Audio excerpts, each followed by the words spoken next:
kabulig, magandang araw. Ayan, tuloy na ako. Magandang araw sa ating lahat. Ayan, napakaganda ng sikat ng araw. Oh. Tayo ngayon ay may kikitain tayong tubero. Kasamahan natin kay kay doktora sa sa Susan Heights. Yun. Hindi natin ma-resolve yung plumbing ni doktora. Kumuha na tayo ng plumber expert para malaman kung ano yung kailangan gawin. Ayan, shout out sa lahat ng nanonood ng Kabulig TV. Nanay Luz, shout out sa iyan. At siyempre shout out sa lahat ng Kabulig friend na. Shout out na sa inyong lahat. Ayan, dito natin abangan sa may toda yung ating kikitaing tubero. Right, nandito na tayo sa may sa may toda. Ayan Sige lang ko yung order ko, 2 tanyer. Bakit? Wala dito na tayo sa may toda na St. Francis 7. Wala kang binilaga, naipin tayo ko. Dito natin antayin yung ating kakasamahin sa Muntinlupa. Ayan mga kabulig, yung ating palang kikitain nasa may labasan pala ng St. Francis 7 siya i-exit. Siguro doon siya dumaan sa Kasili. Right, puntahan na lang natin siya doon sa labasan ng St. Francis 7.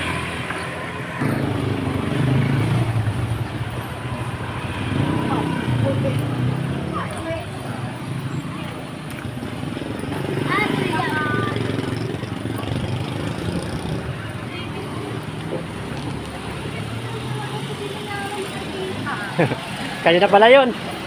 Ayan, shout out kay Kuya. Ayan. Yan pala yung ating kikitain. Dito na ako.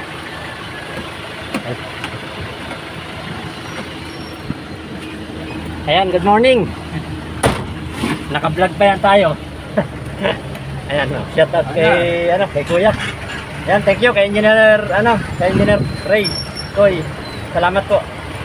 Nakalay pa yan, Ward. Hindi naman, ipopost pa lang. Ka-text ko kagabi, ikala ko ikaw si engineer pala yun. Sabi sa akin, nakapag-usap na ba kayo? Ay ko, kahapon po, ay number pala niya yun. Yung kahapon yung tinawagan ko. Yan punta na tayo ng kay doktora. Medyo malayo-layo pa. Ikaw si Edgar. Ayan. Isa para si Edgar, yung ating kikitain mga kabulig. Ayan kasama na natin siya ngayon. Saka Ano ba? Ito isa natin, explain mo tayo? ang pangalan mo kaya? Pwede ba to? Edward? Ayan may kating Edward pa tayo ngayon.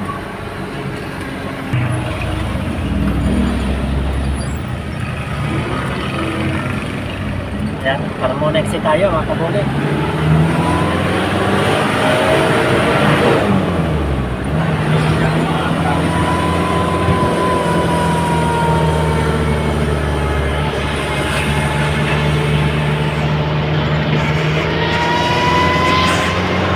Exit na tayo ng Carmona.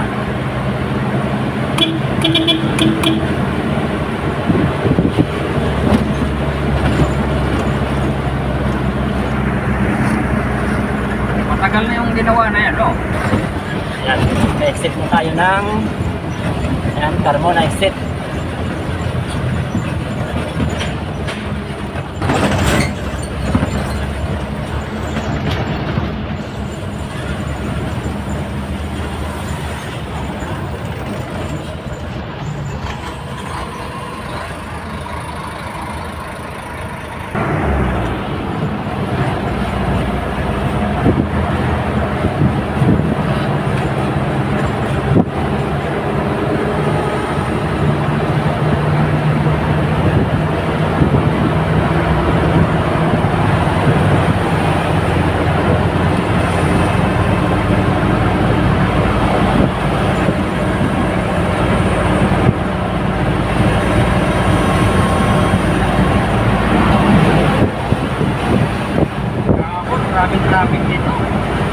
Uwi yan eh. Umalis kami. May 4 sa PM. Nagpas kami niya, malilim din. Grabe yan, ang tagal ha. Sabi ko nga, buti pa nag-service road tayo.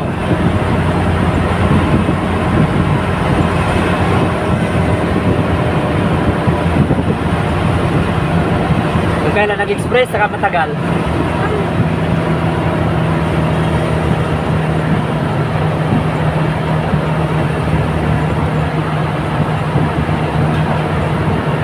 Kapag wala traffic dito, 15 minutes lang, no? 15 minutes, nandun na ako sa filling base.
Exit ng ano, papuntang, Sana. Dito? kaliwa ata tayo. Paano ba yun? Tangari yun? Oo. Dito tayo.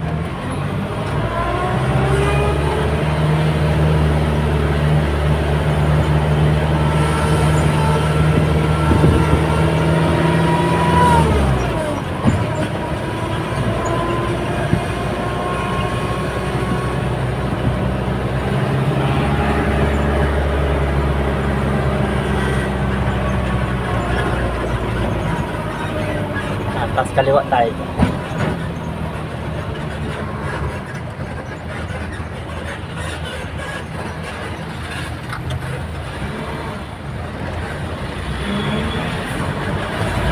$26 ang bayad. Kaliwa tayo. Doon. Oo, sa ano, Everest Hills.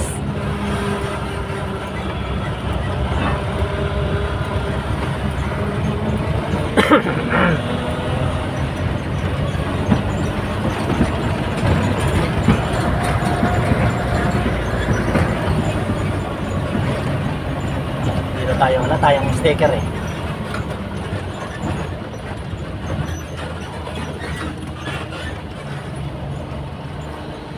Iwan na ID, sir. Kaya ano, ay, sige na naman nagtanong eh. Sige, doon pa sa isang gita ay tatanungin eh. Tama din pala to, no? Oo. Gulat na ng bahay dyan, oh.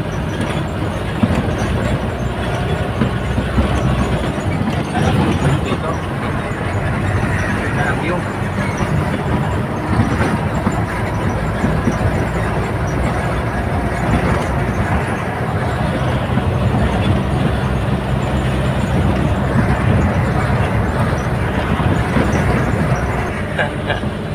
na lang, nakontrol pa yung likod.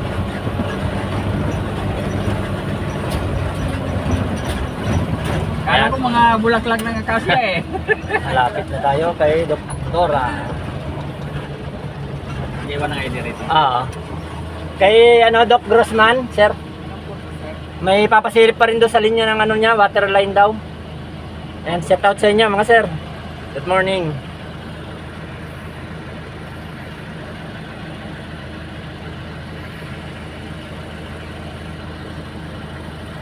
Baka umalis na yun si Doc. Kasi minsan naalis daw si Doc eh. Ayan. Baka hindi pa tumawag si Doktora. Tinawagan pa yata. Hindi pa nag-report si Doktora. Hindi tumawag dyan. Si Doktora, hindi tumawag kanina dyan. Grossman. Ah, okay. Kasi katext ko na yung kagabi pa. Tapos kaninang maga. Hindi sabihin. Hindi siguro tumawag. Anong gagawin niyo, sir? Magche-check pa lang kung sakali man hindi pa magagawa. Che-check lang yung linya ng tubig nila. Water line. Oo. Ayan ma'am, nandito na po kami sa may gate. Oh.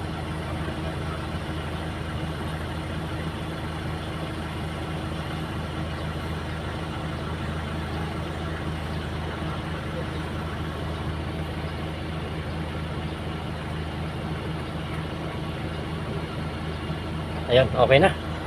Tinawagan si ano, si Doc. Nalimutan sigurong mag-report diyan na may pupunta. Ayan, shout out po kay ma'am, kay Doc. Alam na po. Okay, thank you.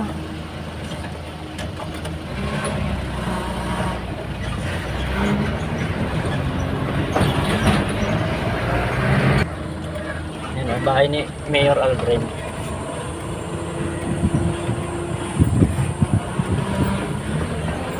Ah, nandiyan pa si Doc.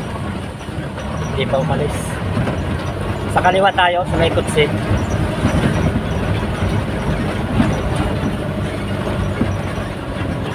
Dito tayo sa may drum na ano, sunod na natin dyan sa Mirage nila.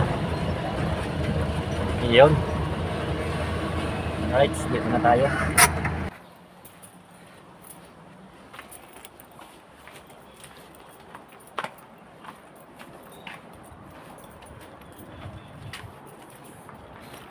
Ayan, ito yung sadya natin dyan mga kabulig. Oh.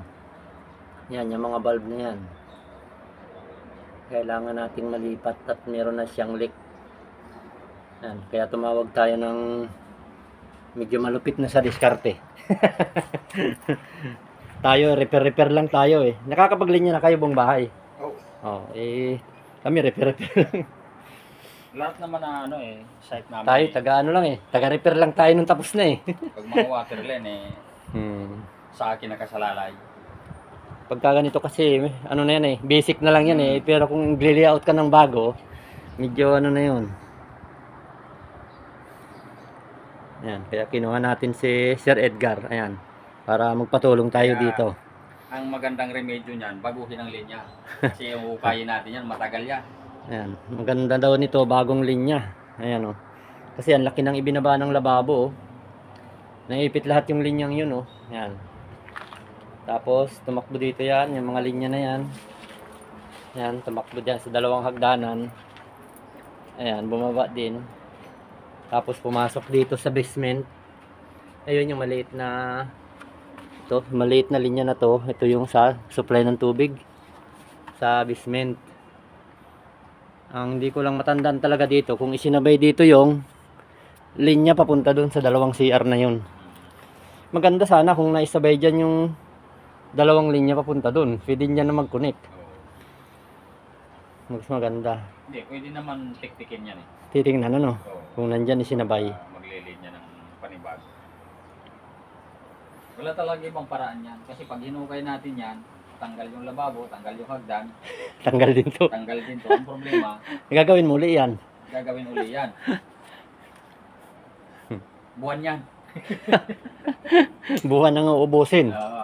Hindi araw lang. Ayan. Kaya yan yung ating pag-iisipan ngayon. Bye-bye. Ayan, Manager, nandito na po kami sa Susana Heights. Yan, ito kasi yung sitwasyon ng ano, yung lababo dito. Ayan oh. Saka yung lupa dito, yan. Siguro lumulubog po talaga yan. Ayan oh. Malaki na yung ibinaba ng lupa. Ayan oh. Eh malamang nabitbit ho yung mga linya dito. Kaya ganun. Ayan oh. Andito ho lahat yung linya. Ayan. Ito pong nasa kaliwaan yung valve. Sa taas na CR po yan. Kaya hindi rin matitres kung paano yan dyan. Kung yan ay ipinakain ba sa poste. Pero kung sa poste yung may problema yan, maglilik at maglilik yan eh. Ito talaga, itong 1, 2, 3, 4, itong 4 na valve na to, sure ho yan, nandito talaga yan dumano. Sa ilalim ng lababo, pagdanan. Dito din, sa ilalim po nitong sahig ng bintana ng basement. Ayan, dumaan ho yan. Pero yung sa lababo, ito ho, nakalabas naman eh. Ayan, nabibit-bit na nga din ho eh. Pataas yan, no? Yung lababo lang dito. Ayan. Nabibit-bit na rin siya kaya talagang hindi mo na rin magagamit yung linya na to. Magbabago ka na din dyan ng butas.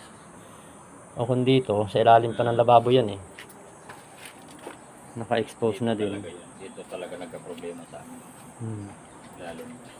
Kaya yan ho yung Nahila na yan. problema dito. Kasi kung babakbakin daw ho itong lababo na to, ayan. Di trabaho yan. Tapos ito pa, yan. Dalawang hagdan. Kung nga hanapin ho yung leak talaga.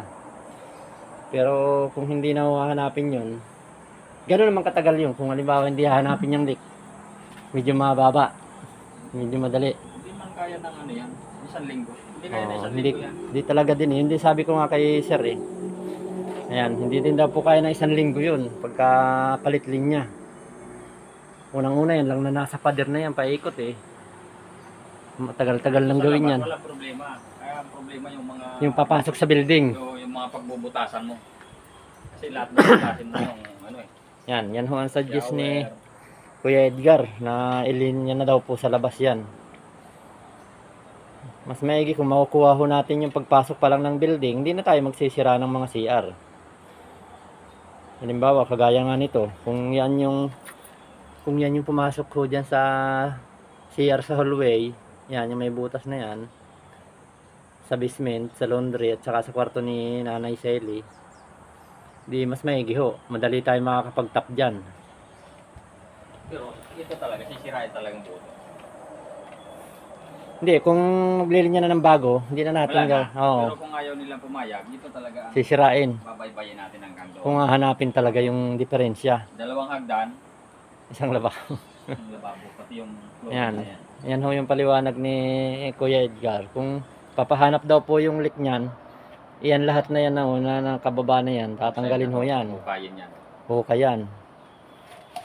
Kaya yan po ang pag-uusapan ninyo nila kung ganun po ang gagawin. Pero walang magiging sira doon sa mga ano. Ito lang, nasa Oo. labas. Wala akong magiging sira sa mga CR nila kung hahanapin itong nasa labas na to. Sacrifice lang talaga to na co-contraction talaga to lahat. O, kailangan pa ng permit niya. Oo, sigurado. Construction na yan eh. Construction na to. Sigurado maglalagak sila ng bando na ano. Yan Kasi ho yung. kailangan pang ayusin yung lababo na yan. Hagdan, ibabalik. Kaya Hindi naman pwedeng yun bubutasin mo lang doon. paano kung may leak din dito? Oo. Kaya kailangan talaga may pull out po ito kung ganun po ang gustong mangyari ninyo. Pero ang suggest nga po namin ay linyahan natin ng bago. Aalisin na natin to kung itong mga nakaipit. Aalisin na yung linya, hindi ho yung ano, hindi ho yung simento. Kailangan makita muna yung mga posisyon ng banyo. Oo. Paano? Titingnan natin mamaya. Pwede Oo. magbutas. Sana nga talaga nandito. Mhm. Ang gaan lang ng ano nating pagkanan diyan. Kasi kung hindi pwede magbutas doon sa may area ng ano, paano sa atin para naka-expose yun doon siyempre. 'Di ba? Pangit no, Oo. sa ano, pader. Hindi ganun. Ayan, titingnan na po namin kung anong laman nitong nasa labas na to.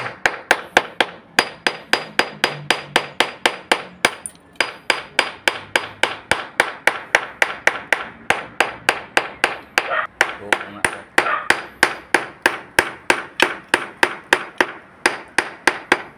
Kung may pantawag tayo kay Rowie. Kaso baka walang cellphone yun eh. Hindi mo na cellphone yun. Ayan, wala po dito, Majer. Oh. Yung isa hong maliit na yun na simento, sa basement yun. Ang hinahanap ko sana namin yung papasok ng CR sa hallway. Wala. Malamang sa slab to. Ipinasok sa slab. Mga kabulik, baka naresolba na namin yung problema. Ayan oh, nawasak na yung ilalim. Winasak na namin yung ilalim ni Kuya Edgar oh. Ayan oh, may ka-textmate. Ayan yung linya. Ayan, meron pa sa ilalim. Dalawa pa. Sana wala nang problema yung elbow na yan sa kanto. Papuntang lababo.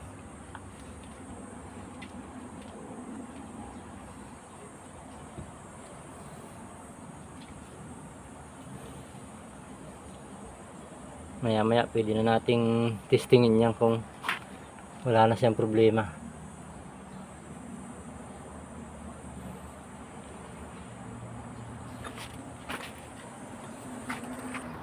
Ayan, hanapin pa natin yung elbow para ma-check na rin kung wala nang leak.